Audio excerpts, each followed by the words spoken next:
He thought she was an easy target. He thought she would freeze. He thought his badge made him untouchable. But he had no idea who he was dealing with. Not yet. What happened on that street would change his entire life. And it all started with one terrible decision he made on the wrong day, with the wrong woman. The late afternoon heat pressed down over Jacksonville, Mississippi, heavy and slow like a summer blanket that refused to lift.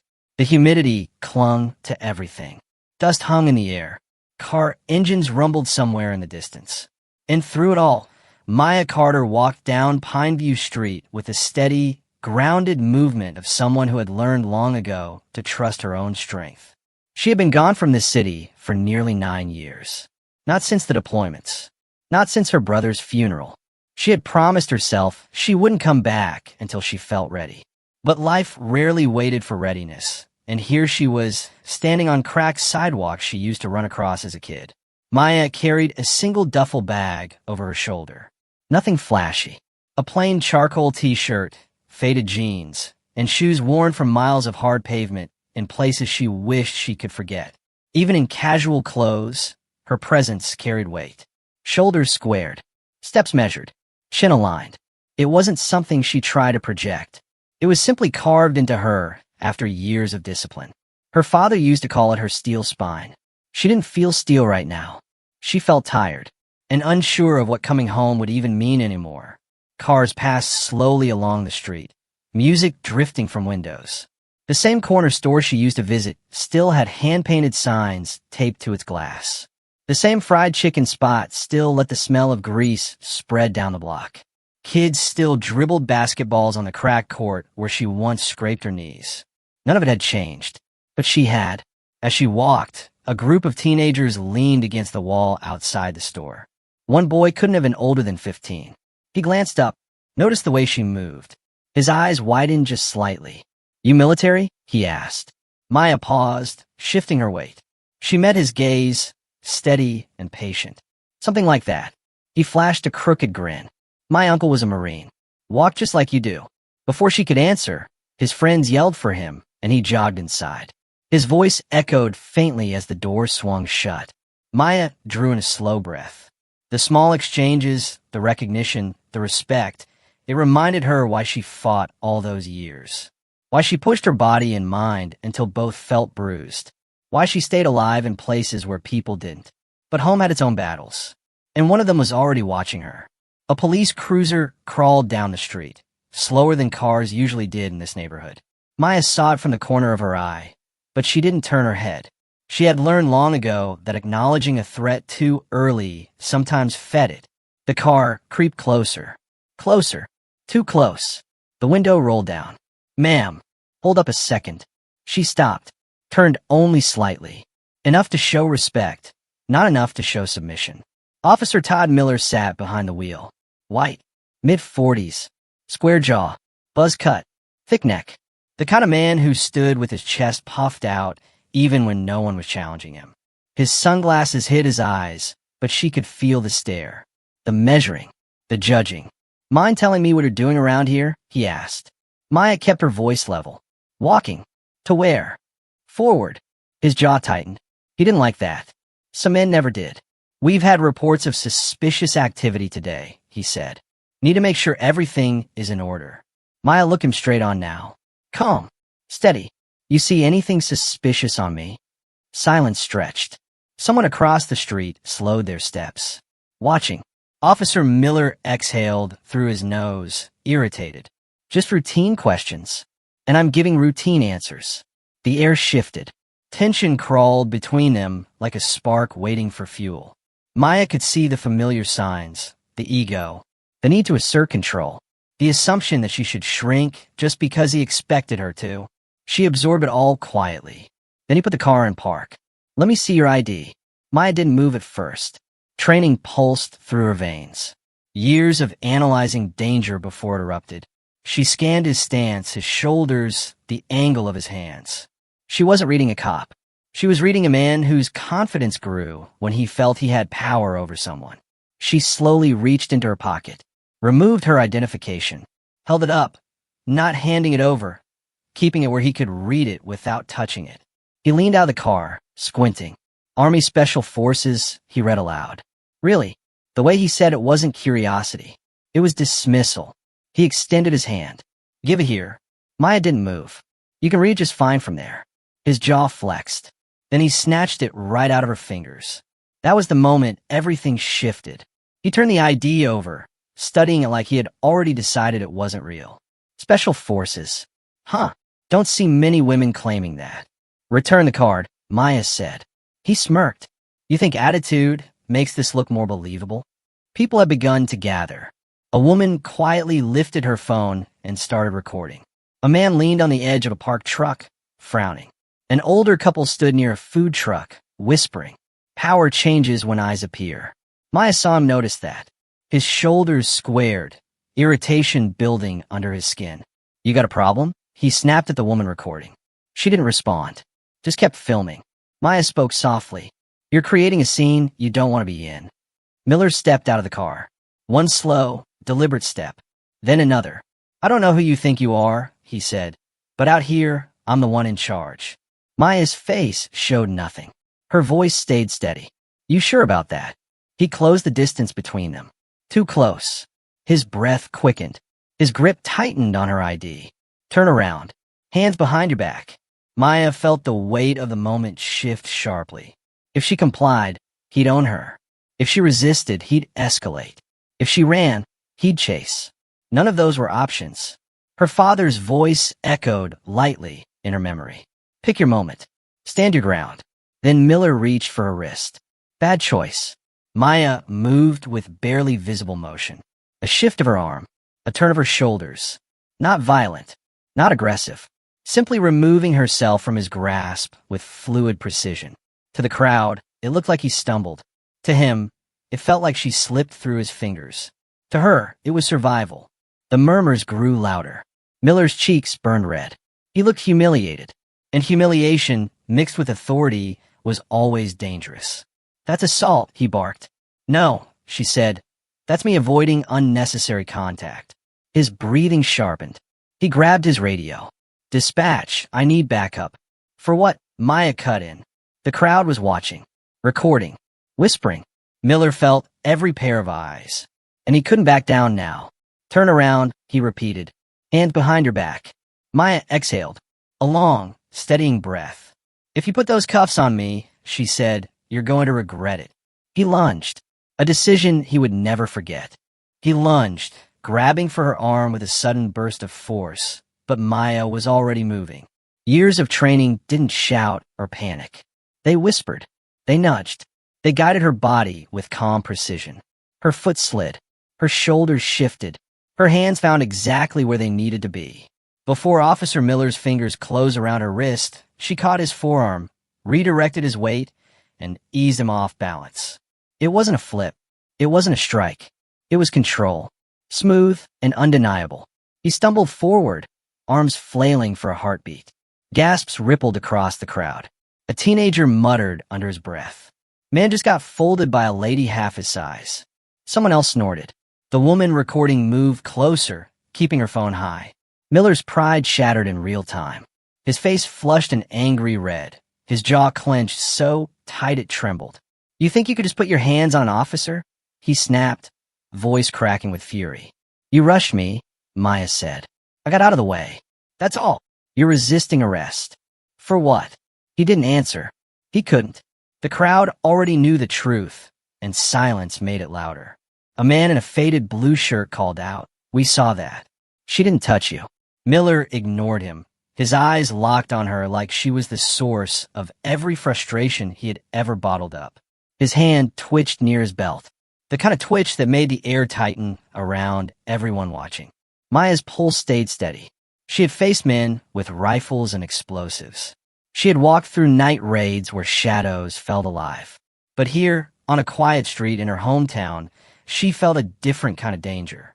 The kind born from ego, not weapons. And sometimes ego wounded deeper. Miller stepped in again. Faster this time. Less calculated. More desperate. Maya sidestepped, catching his wrist midair, turning him just enough to redirect his forward energy.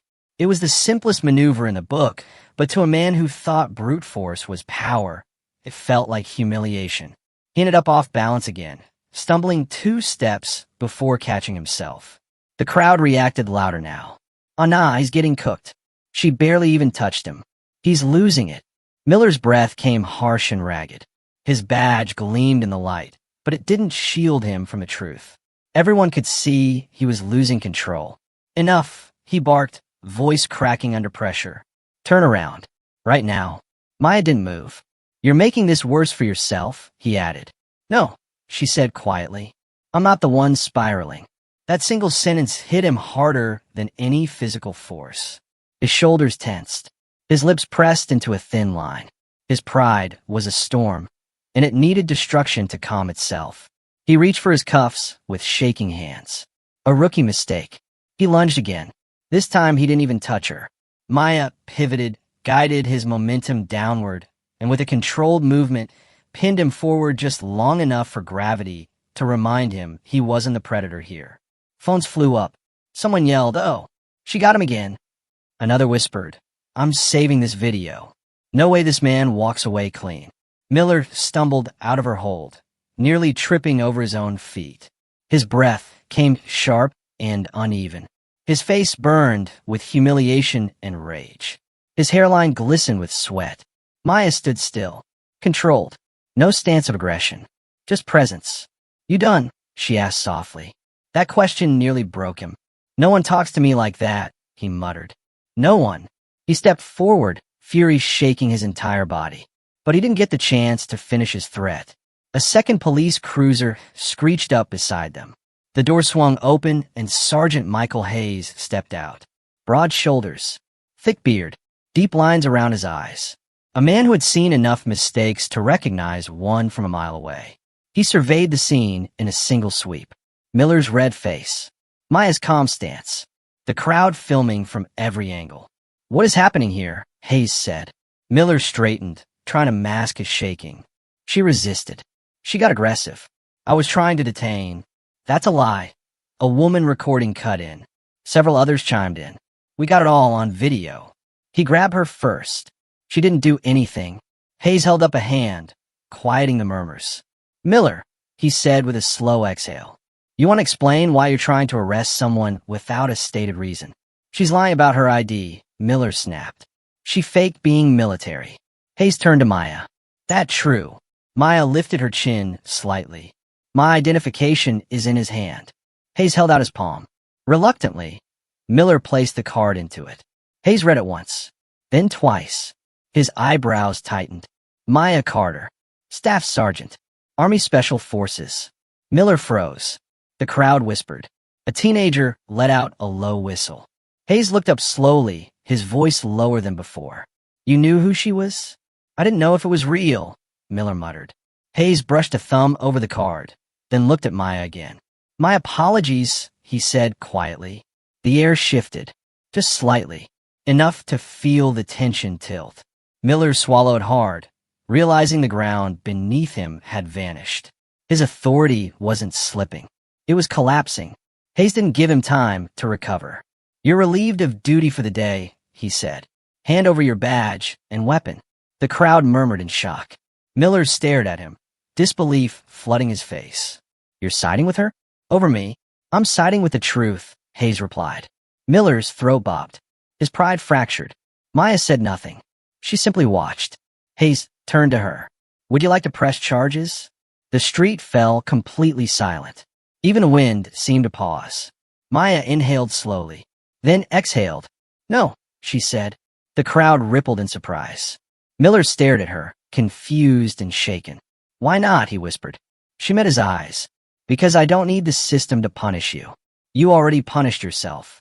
The crowd murmured again, quieter this time, almost reverent. Hayes nodded slowly, understanding everything she meant. He stepped back as Maya turned to continue down the street, her duffel bag resting lightly on her shoulder. People watched her walk away, some in awe, some in reflection, all changed by what they had witnessed. But the moment wasn't over. Not for her. Not for him. Not for anyone who had seen what unchecked pride could turn into. And Maya didn't stop walking. Not yet. Not with the day far from finished. Not with the real battle waiting just around the corner. Maya kept moving, her steps steady, her breathing calm, but something heavy settled inside her chest. The kind of weight that didn't come from fear or adrenaline. It came from familiarity. This wasn't the first time she'd been forced to stand her ground. It wasn't the first time someone looked at her and saw a threat instead of person. But this time, the whole street had seen it too. A couple of blocks away, she paused near the old laundromat where she used to sit with her brother on Saturday mornings. The chipped mural still covered the sidewall, faded from years of sun and rain. She rested her hand lightly against the brick, letting the cool surface ground her. Coming home always felt like stepping back into a memory that refused to settle. In the distance, she could still hear the muffled murmurs of the crowd dispersing, people talking, replaying what had happened, replaying her name. It didn't comfort her. Not fully. Her father used to say, "Some fights find you even when you're not looking for trouble. It's what you do next that matters." She pushed off the wall and kept walking. At the corner, a voice called out behind her.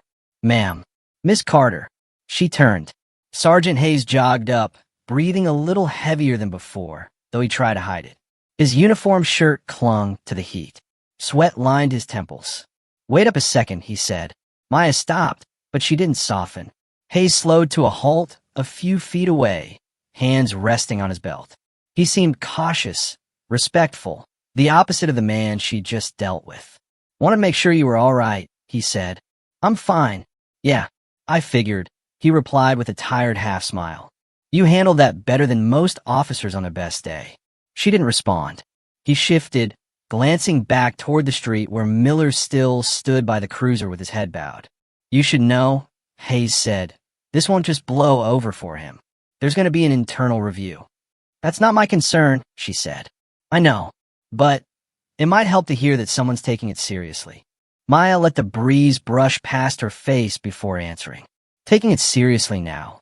He didn't deny it. He didn't try to pretend the department didn't have blind spots. Instead, he nodded slowly. "You're right." For a moment, neither spoke. Cars passed. A man on a bike rolled by quietly. Somewhere down the block, someone laughed, the sound drifting upward with the heat. Then Hayes cleared his throat. "If there's anything you need, or if anyone gives you trouble, you can reach out." Maya studied him, weighing the sincerity in his voice. "I can take care of myself." "I believe that," he said. "But you shouldn't have to." A brief flicker of something passed through her chest. Not gratitude, not trust. Something quieter. An acknowledgement. "Take care of your officers, Sergeant," she said. "Teach them how to treat people with respect. That'll matter more than watching my street from a distance." He glanced down, ashamed but not offended. When he looked back up, his face carried something like resolve. "I'll work on it," he said. "I promise you that." She gave a small nod. Not a promise returned, just a recognition that he meant what he said. Hayes turned to leave, but paused, looking over his shoulder. "I hope you stay safe, Miss Carter." "I always do." He walked back toward the patrol cars, his steps heavier, as if the weight of what he'd seen had settled on him just as deeply. Maya continued down the block until she reached the old neighborhood park. The swings squeaked in the wind. The grass was patchy in places. She remembered running across that field barefoot, chasing her brother during summer evenings when the sky looked like fire. She sat on the same bench her father used to rest on after long shifts. The wood creaked beneath her. She placed her duffel bag at her feet and let her shoulders relax for the first time since the confrontation. The sound of children playing mixed with distant traffic. She closed her eyes. The smells of cut grass and someone grilling nearby wrapped around her like a soft blanket. For a moment, she allowed herself stillness. But stillness never lasted. The park gate rattled open. Footsteps approached slowly, hesitantly. She didn't open her eyes until she felt the presence stop just a few feet away. "Maya," a voice said. A voice she knew. A voice she hadn't heard in years. She opened her eyes and turned. Her Uncle James stood there, gray around the edges now, broader in the shoulders, lines deeper around his eyes. The same sturdy man who used to lift her onto his truck bed when she was small, the same man who taught her how to throw a punch when bullies pushed too far. He held 2 bottles of sweet tea in his hands. "Figured you'd turn up here," he said, offering one out. She took it silently. The cold condensation felt good against her palms. News traveled fast, he added. Didn't plan for that, she said. Trouble rarely asks for appointments. She let out a soft breath, not quite a laugh. He sat beside her, the bench groaning under their combined weight. You handled yourself the way your father would have, he said calmly. He always did say you were the one who got his stubborn streak. Her eyes softened briefly. Memories flickered. Her father's voice, strong and steady. His lessons, his warnings, his hope that she'd survive in a world that didn't always welcome her strength. James took a sip of his drink. You all right? He asked. I'm fine.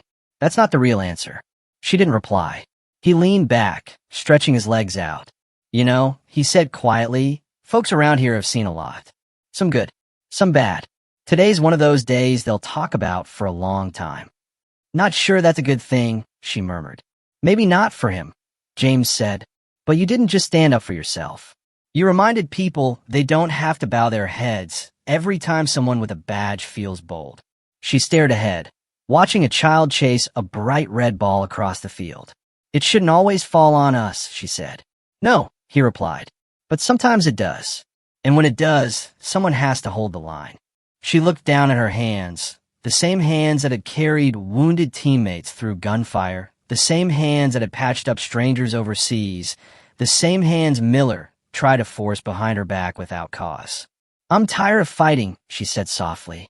James nodded. Fighting doesn't mean swinging. Sometimes it's just standing. Sometimes it's just not shrinking. She closed her eyes again, breathing in slow. He waited, patient, steady, the way family should be. The question isn't whether today changed everything, he said. It's whether it changed something. She let those words settle, seeping into the parts of her that felt worn down from too many battles, too many confrontations, too many reminders that home was not always sanctuary. Someone shouted in the distance, calling for kids to head inside. The sky began deepening into early evening colors. Maya finally opened her eyes. What now? James asked gently. I keep walking, she said. He smiled faintly, pride flickering behind his tired eyes. That's my girl, he whispered. The sun dipped just a little lower. The breeze shifted, and Maya Carter sat there on the old bench, knowing the world wouldn't change all at once, but knowing she hadn't let it break her either. And the day wasn't done with her. Not yet. James stayed with her until the sky shifted from blue to a deep, warm orange. Families began drifting away from the park. A group of teenagers wandered past, still talking about what had happened earlier. Maya caught fragments of their conversation. She flipped him like nothing. He didn't know who he was messing with. That video's already blowing up online. She closed her eyes for a moment, not because she wanted the attention to stop, but because she wished the moment hadn't been necessary in the first place. James nudged her shoulder lightly. You ready to head home? She let out a slow breath. Yeah, I guess. They walked together down the narrow sidewalk toward her father's old house. The street was quieter now. The heat softened. Porch lights flickered on one by one. A man across the street watered his plants. A woman on her porch rocked a baby gently. Life continued, as if the day hadn't cracked open something raw. They reached the wooden fence around the house. The paint had peeled over the years, exposing the old grain beneath. Maya slid her hand along it as she entered through the gate. The yard was overgrown in places, but familiar. The swing her father built still hung from the oak tree, though the rope looked more tired than before. The porch still creaked under weight, but the sound felt comforting, like a voice saying welcome back. Inside, she could almost feel the warmth of memories pressing against her chest. James stepped into the kitchen and set the sweet tea bottles on the counter. You hungry? I can heat something up. I'm all right, she said, dropping her duffel bag by the door. You always say that, he replied. He pulled a container of leftovers from the fridge. Fried catfish, cornbread, beans seasoned the way their family had done for generations. The smell drifted into the air, familiar and grounding. Maya leaned against the counter, watching him work with easy movements. You know, this house hasn't had this much life in a while, he said. Feels good. Feels strange, she replied. Strange, not always bad. She didn't deny it. When he finished warming the food, he slid a plate toward her. She ate quietly, tasting childhood and grief and comfort all at once. James sat across from her, chewing slowly, as if giving her silence was another form of support. After a few minutes, he cleared his throat. You know, Miller's not going to forget today. I know. He's not the forgiving type. I'm not the frightened type. He gave a small nod, and pride flickered in his eyes again. But beneath it, something else simmered. Concern. Worry. I'm not saying you should be scared, he said. Just aware. Men like him, they don't always learn the right lesson. Maya swallowed her last bite and set the fork down gently. That's not my burden to carry. No, he agreed. But the world has its share of stubborn men. You can't fix all of them. I don't need to. Good, he said. Because if you tried, you'd never sleep. She almost smiled. He leaned back in his chair, stretching his aching shoulders. So what's the real reason you came home? He asked. Maya hesitated. She hadn't told anyone yet. She hadn't fully told herself. I needed a place to breathe, she said. A place that wasn't tied to uniforms or missions or expectations. James studied her quietly. And maybe I needed to remember who I was outside of all that. He nodded slowly, understanding more than he said. You're still you, Maya, even after everything. She wanted to believe that. Some days she did. Some days she didn't.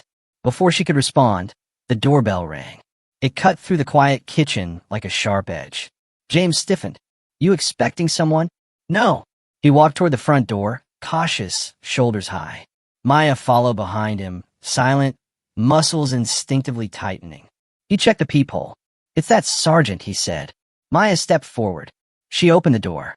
Sergeant Hayes stood on the porch, looking more worn than earlier. His tie wasn't straight. His sleeves were rolled up. He held a small notepad, though he didn't seem interested in writing anything. Evening, he said. Maya crossed her arms. Something wrong? Possibly, he replied. I want to talk to you privately. James didn't move. Anything you can say to her, he said firmly. You can say with me here. Hayes nodded. He seemed to expect that. I'll keep it short, he said. After you left, there were complications. Maya's jaw tightened slightly. What kind of complications? Miller didn't leave the scene as quietly as I told him to, Hayes said. He started yelling about how he was set up, how the department was turning against him, how he wouldn't let this slide. James muttered something low under his breath. Hayes continued. Some civilians tried to calm him down. It didn't work. We had to step in again. And now? Maya asked. He suspended, Hayes said, until further notice. But he's angry, and people like him don't handle embarrassment well. Maya's eyes didn't waver. You came here to warn me. I did, Hayes said. Not because I think you can't handle yourself. Clearly you can. But I thought you deserved to know he's not letting go of what happened. James stepped closer. Is he dangerous? Hayes chose his words carefully. Not officially, he said, but unofficially, I think he's the type to stew in resentment. Maya felt a long, steady breath fill her lungs. I'm not concerned, she said. I know, Hayes replied, but I am. And I'm not going to pretend this won't escalate if he decides to show up where he shouldn't. James's face darkened. Maya didn't flinch. Hayes lowered his voice. People like Miller don't see strong women as equals. They see them as threats. And you embarrassed him in front of an entire neighborhood. That was his choice, Maya said. Hayes nodded slowly. It was. But consequences have a way of circling back. The porch light hummed softly above them. Night insects buzzed. The air thickened again with the summer heat. Maya stood still, her posture steady. Thank you for letting me know, she said. Hayes gave a short nod. I'll keep eyes out. And if he tries something, we'll handle it. You do that, James said. Hayes looked at Maya one more time, something respectful and honest flickering in his gaze. Be careful, he said. Then he stepped off the porch and walked back toward his cruiser parked down the street. His silhouette moved like a man carrying two weights, duty and regret. When he was out of earshot, James turned to her. He's right. I'm not afraid of Miller, Maya said. You don't need to be afraid, James replied. You just need to be ready. She didn't answer. She didn't need to, because deep down, in the place where instincts lived, she already felt it. This thing with Miller wasn't over. Not even close. James closed the door behind them, locking it with a firm click. The kitchen light hummed softly, casting a warm glow across the room, but the air felt different now. He could sense Maya slipping into that quiet alertness he had seen in her father years ago.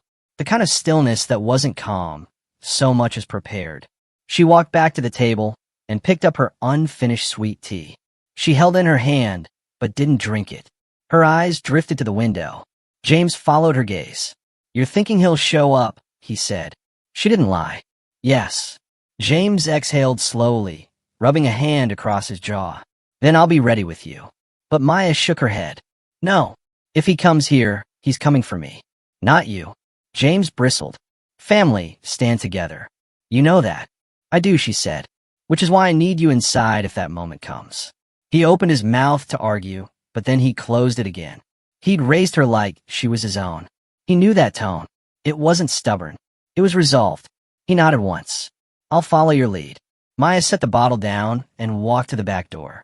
She opened it slightly, letting the night breeze drift in. The cicadas buzzed. The faint smell of jasmine carried across the yard. A porch light flickered down the block. "It's not tonight," she said. "He's angry, but he's not reckless enough to come right away." James leaned against the counter. "Then when it gets quiet, when he's convinced himself he deserves an apology, when his anger turns into a mission." James stared at her. "You know this kind of man too well." Maya didn't answer, because she did. She'd seen men like Miller in uniform and out of it. Men who clung to power because they didn't have much else. Men who took humiliation as a wound they had to heal with force. She walked to the table and picked up her duffel bag. Not to leave, just to rest her hand on it. "You think he'll bring backup?" James asked. "No. Men like him don't want witnesses the second time." The house grew quiet. The kind of silence that made every small sound feel louder. James cleared the dishes and set them in the sink. Maya stepped toward the living room, glancing at the framed photo of her father on the wall. A younger version of him, smiling in his mechanic's uniform, arm around Maya when she was just a child. She pressed her fingers against the glass lightly. "I wish he were here," she murmured. "He is," James said gently. "He's in every move you made today." For the first time in hours, Maya's chest loosened just enough to allow a small breath of comfort. They spent the next hour talking in low voices, catching up on years lost, memories of her father, the things she had seen overseas, the battles she won, and the ones she carried in silence. James listened, his eyes soft and patient. He didn't press when she faltered. He didn't judge when she admitted the moments that haunted her. When she paused, he rested a hand on her shoulder. "You didn't come home because you were tired," he said. "You came home because you needed a place that reminded you who you are." She absorbed that, her throat tightening just slightly. But before she could respond, the faint crunch of gravel drifted through the open back window. They both froze. Maya moved first. She stepped to the side, her stance natural but grounded. James stayed behind her like she asked, standing close enough to help but far enough not to intervene without her word. The crunch came again. Slow, purposeful. She didn't reach for a weapon. She didn't need to. Her weapon lived in her awareness, in her training, in the way she could read a threat before it fully formed. A figure moved in the shadows beyond the fence. James whispered, "That him?" "Not yet," she said quietly. The shape came closer, revealed by the faint glow of the street lamp. A thin, elderly man pushed open the gate and hobbled inside with a crooked cane. Maya relaxed instantly. "Mr. Harlan," she said. The old neighbor stepped into view, squinting. "Saw your light on. Wanted to bring you something." He held out a small container wrapped in foil. "Peach cobbler," he said with a smile, missing 2 teeth. "Your daddy loved it. Figured you might too." Despite the tension in her shoulders, Maya smiled softly. "Thank you." Mr. Harlan nodded and shuffled back through the gate. When he was gone, James let out a breath he'd been holding far too long. "Don't do that to me again," he muttered. Maya chuckled under her breath. "I didn't invite him." Still, they closed up for the night, double-checking the locks. James headed down the hall to the guest room. Maya stayed behind in the living room, the moonlight spilling across the hardwood floor. She didn't go to sleep. Her body wasn't ready. Her mind wasn't willing. She sat on the couch, hands clasped loosely, eyes unblinking. Hours passed. Midnight faded into early morning. And that was when she heard it. A soft engine rolling to a stop outside the house. A car door shutting quietly. Footsteps on gravel. Slow, heavy, deliberate. She rose without sound. James cracked his door open. "Maya," he whispered. "It's him." Those two words tightened everything.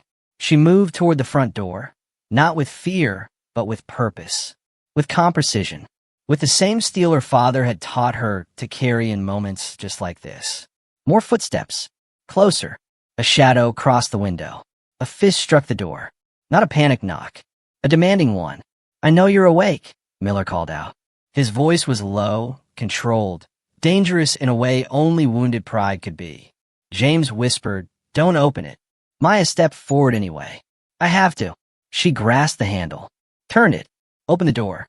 Officer Todd Miller stood there. No uniform, no badge, but the same anger burning in his eyes. The kind of anger that had spent hours festering. The kind that no longer cared about consequences. He took a step into the porch light. "You and I," he said, "we're not done." Maya looked him dead in the eyes. "Yes," she said, her voice steady. "We are." He laughed, low and bitter. "You embarrassed me. You think I'm just going to take that? You should. What if I don't? Then you'll learn something today, too." His jaw twitched. "You think you're safe here? You think this neighborhood protects you?" "I don't need the neighborhood," Maya replied. "I don't need the badge. I don't need the crowd. I don't need anything but the truth of what you did." He stepped closer, inches away now. "You made me look weak." "No," she said softly.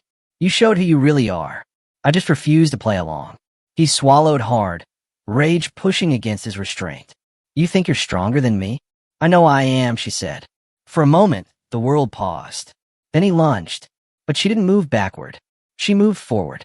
Her hand caught his wrist midair with precision sharpened by years of combat. She twisted his arm, not hard enough to break it, but enough to make his knees buckle. His breath caught in his throat. She stepped behind him, controlling his movement with the bare minimum necessary. "This is your last warning," she said into his ear. "Walk away." He choked out a bitter noise, somewhere between frustration and disbelief. "You can't do this," he hissed. "I just did." She released him, letting him stumble forward several steps. He caught himself on the railing, panting, humiliated all over again. James stepped onto the porch now, arms crossed, silent support behind her. Miller straightened slowly, but the fight was gone from him. Not because she hurt him, but because she didn't need to hurt him to defeat him. She held the power he thought only he had, and that shattered him more than any strike ever could. "You think this changes anything?" he said quietly. "It already did," Maya replied. His eyes flickered, wounded, furious, lost. Then he turned and walked away, his footsteps uneven, his pride shattered beyond repair. Maya watched until he reached his car. James whispered, "He'll never come back." "He won't need to," Maya said. He finally saw what happens when he pushes someone who won't break. The engine roared. Miller drove off into the night. And with that, the fight was over. Not just the confrontation, the cycle, the weight, the expectation that she must shrink whenever someone else felt threatened. James touched her shoulder gently. "You did right." Maya breathed in the night air, slow and steady. "No," she said. "I did what I had to." The porch stayed quiet for a long moment as the first hint of dawn touched the horizon. And Maya Carter stood there, shoulders squared, spine straight, knowing she hadn't just protected herself. She'd reclaimed something she hadn't realized she'd lost. Her ground, her peace, her voice. And that finally was enough.